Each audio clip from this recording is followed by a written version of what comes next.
Halo semuanya, pada kesempatan kali ini aku akan menjelaskan sekaligus memperkenalkan proses dalam pengolahan data penjualan menggunakan Business Intelligence atau biasa dikenal dengan Power BI. Mulai dari mengimport dataset, lalu membuat berbagai macam visualisasi, hingga merancang dashboard interaktif yang bisa digunakan ataupun dijalankan dengan beragam filter. Video ini dibuat agar teman-teman lebih mudah memahami apa itu revenue, profit, presentasi teks, hingga gross profit margins dengan penampilan visual yang lebih menarik, jelas, dan informatif. Nah, sebelum memulai praktik Power BI, pastikan teman-teman perhatikan dua hal ini. Yang pertama, perangkat kalian sudah terinstall Power BI. Jika belum, teman-teman bisa download terlebih dahulu di situs resmi seperti Microsoft. Dan juga yang kedua adalah teman-teman harus memperhatikan bahwa dataset yang akan digunakan sudah siap di perangkat laptop masing-masing. Oke, di sini teman-teman bisa buka Power BI. Kita tunggu karena loading. Setelah itu, klik Excel. Kita menggunakan dataset supermarket sales dalam format yang Excel. Pastikan filenya tersimpan oleh kalian ya, baik itu di dokumen ataupun di desktop. Karena file ini akan kita import ke Power BI untuk diolah menjadi data visual. Oke, kita tunggu. Nah, ini kita masukkan data supermarket sales, lalu klik load yang di sini.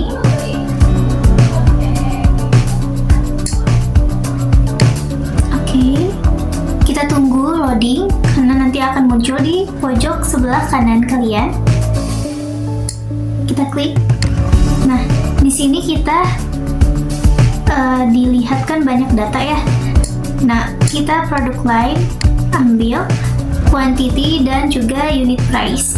Nah, ini muncul tabelnya. Teman-teman bisa memposisikan senyamannya mungkin. Nanti saya akan lebih perjelas lagi agar terbaca. Nah, setelah itu kita buat revenue terlebih dahulu teman-teman. Jadi revenue ini sama saja kayak pendapatan, yaitu total uang yang diperoleh dari penjualan sebelum pajak dan biaya lainnya. Biasanya dalam dataset supermarket sales, revenue ini dihitung dari unit price dikali quantity, yaitu jumlah uang yang dibayarkan pembeli atas barang yang mereka beli. Oke, itu sekilas tentang revenue. Kita lanjut. Kita akan buat revenue terlebih dahulu. Yang pertama, teman-teman klik modeling, lalu new measure. Nah, di sini kita buat rumusnya. Untuk menginput data revenue, kita buat rumus sama dengan dulu sum X, lalu supermarket sales, koma, kita pilih yang supermarket yang unit price, lalu kali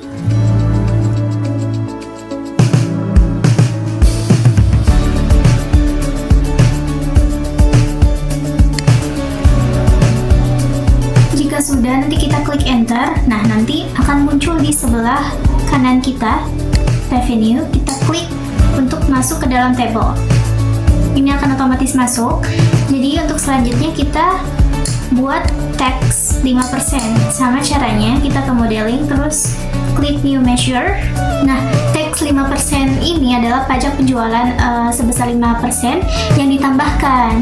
Jadi biaya pajak yang harus dibayar pelanggan sebesar 5% dari total belanja mereka. Itu penjelasan sedikit tentang tax 5%. Nah, rumusnya tax 5% sama dengan sum X lagi dalam kurung supermarket sales. Kita pilih lalu koma supermarket yang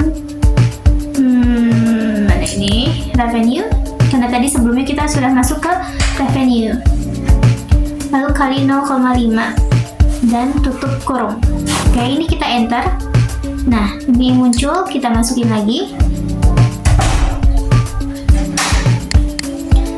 Oke, untuk selanjutnya kita akan masukkan net revenue. Net revenue itu pendapatan bersih setelah pajak atau total pendapatan yang diperoleh setelah ditambah 5% pajak itu. Kita masuk net revenue ini setelah memasukkan tax 5% yang tadi. Caranya sama seperti tadi. Modeling lalu new measure. Kita buat lagi rumus di sini. Di sini supermarket ya, yang revenue. Lalu ini ditambah. Oke. Yang tax 5 yang tadi ya, tax 5% tadi. Oke, enter. Nah, ini sudah muncul lagi, kita masukin lagi. Untuk selanjutnya adalah kita akan memasukkan profit. Nah, profit itu sebuah keuntungan bersih. Jadi pendapatan yang dihasilkan dari pajak yang dikurangi modal atau biaya pembelian barang. Jadi keuntungan yang benar-benar diterima oleh toko selain mengurangi dari modal, itu adalah profit. Caranya seperti tadi, sama, kita modeling terus new measure. Oke, ini rumusnya, perhatikan teman-teman. Kita profit sama dengan seperti biasa, lalu net revenue sebelumnya dikurang sum, ini nggak ada X nya ya, ini sum aja, supermarket yang COGS, dan tutup kurung, enter. Nah, sudah mulai muncul ini profitnya, kita klik untuk masukin lagi. Nah, selanjutnya tadi sudah ada revenue dan juga tax 5%, net revenue, profit. Nah, sekarang yang terakhir adalah GPM atau GPM persen. Kita masukin GPM persen di sini. Nah, GPM persen itu apa sih? GPM persen itu namanya gross profit margins, yaitu presentase keuntungan yang diperoleh dari penjualan atau presentasi seberapa besar keuntungan yang diperoleh dari toko setiap penjualan. Itu yang dinamakan GPM persen atau gross profit margin.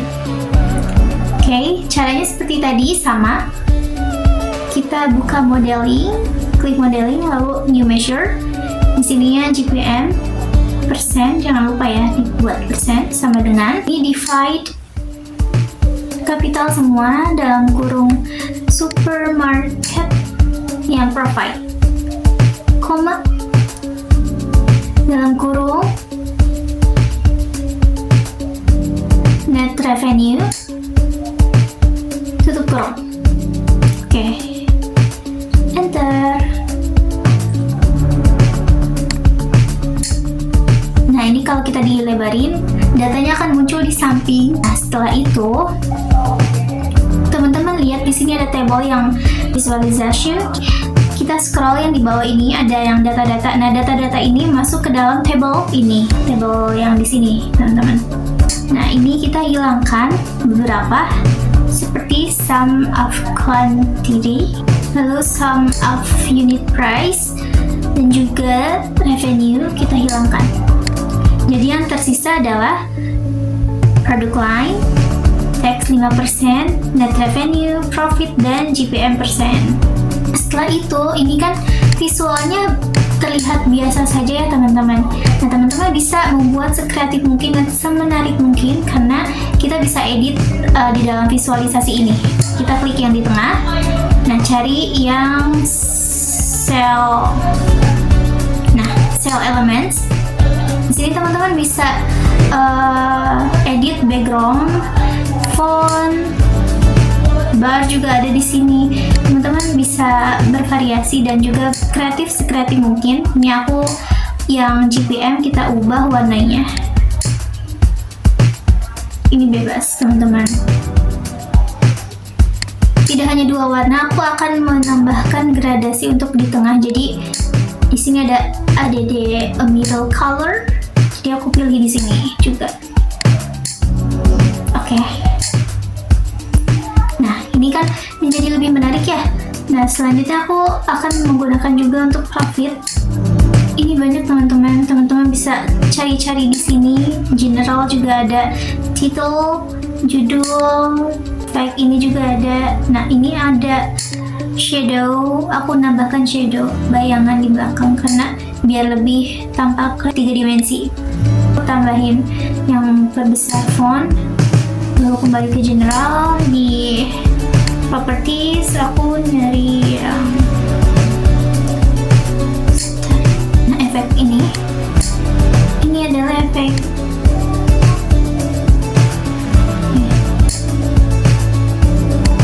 background. Ini efek background. Nah, aku atur transparansinya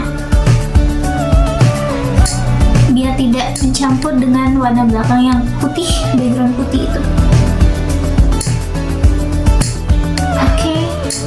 Selanjutnya ini kita akan membuat donut card. Donut card ini digunakan untuk membandingkan antara produk dengan quantity. Jadi caranya kita ke visualization, terus pilih yang build visual yang kayak tadi, bentuknya bulat seperti donut, ada bolong di tengah. Nah, ini dia tabelnya. Nah, seperti sebelumnya kita harus memasukkan data-data terlebih dahulu. Kita standby di data sebelah kanan kita.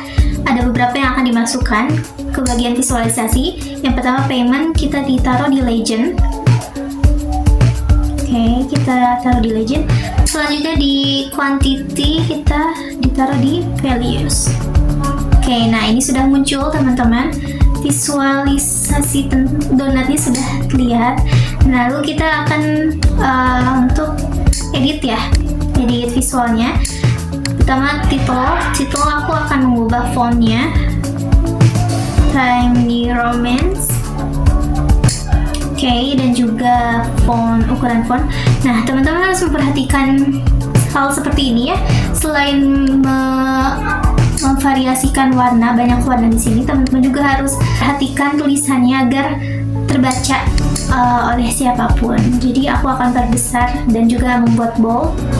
Oke, di sini aku ke efek untuk mencari shadow bayangan. Nah, ini dia.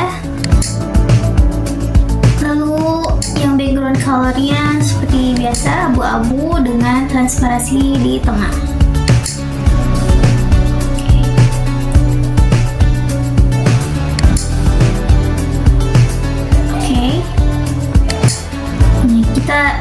Posisi karena nanti akan ada data-data lagi yang akan masuk. Yang selanjutnya adalah ke stacked bar chart. Di sini di bold visual kita tampilkan di tengah juga agar tabelnya muncul. Nah, stacked bar chart ini digunakan untuk revenue dari setiap produk. Jadi pertama kita ke Y axis, kita masukkan yang product line dan revenue di X axis. Nah, terlihat ya teman-teman ya, tabelnya sudah ada muncul data, diagram data seperti ini. Kita atur posisi. Selanjutnya kita ke build visual lagi untuk menambahkan, ini ada chart di sini. Kita munculkan lagi di tengah. Kita atur posisi, ada beberapa bagian data yang akan dimasukkan kembali. Aku akan masukkan yang date ini ke X axis. Kita klik yang checklist di sini kecil, lalu pilih yang date. Oke. Nah, selanjutnya kita akan memilih memasukkan profit ya, profit ke Y axis. Nah, sudah muncul seperti ini bentuknya. Kita atur posisi lagi. Nah, yang terakhir kita ke build visual lagi untuk mengambil panel di sini. Bentuknya piramida ke bawah. Kita masukkan product line di kategori, rating di values. Oke. Kita atur lagi posisinya karena semakin menumpuk.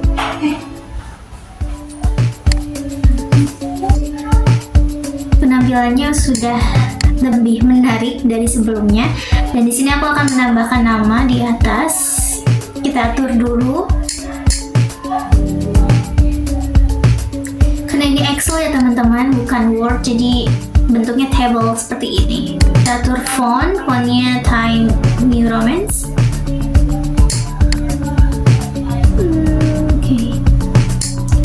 Ukurannya menyesuaikan dengan masing-masing ya teman-teman. Kita akan ambil di tengah. Aku akan menamakan Supermarket Sales Dashboard. Oke, di sini aku akan dibuat bold.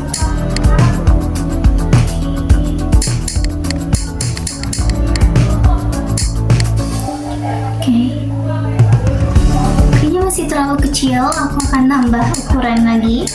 Ini bisa menyesuaikan dengan masing-masing kalian, oke? 20, aku akan pakai 20. Oke, ini dia. Tetapi di sini teman-teman bisa lihat ya di view, aku melihat banyak tema di sini. Jadi yang tadi elemen-elemen yang kalian edit lagi itu sebetulnya ada template-nya di sini. Kalian bisa klik di bagian view, itu ada otomatis untuk mengedit kalau kalian nggak mau ribet. Tapi aku akan menggunakan background-nya saja. Jadi yang tadi ini aku atur lagi. Oke, nah kita save. Nah jadi itu dia teman-teman step by step bagaimana cara kita mengolah data penjualan menggunakan Power BI atau dibuat dengan Business Intelligence. Dari mengimport dataset, membuat visualisasi hingga menyusun dashboard sehingga lebih interaktif ya, lebih menarik kayak tadi. Semoga penjelasan yang saya sampaikan dapat dipahami dengan baik oleh teman-teman semua. Segitu saja dari saya. Terima kasih dan sampai jumpa.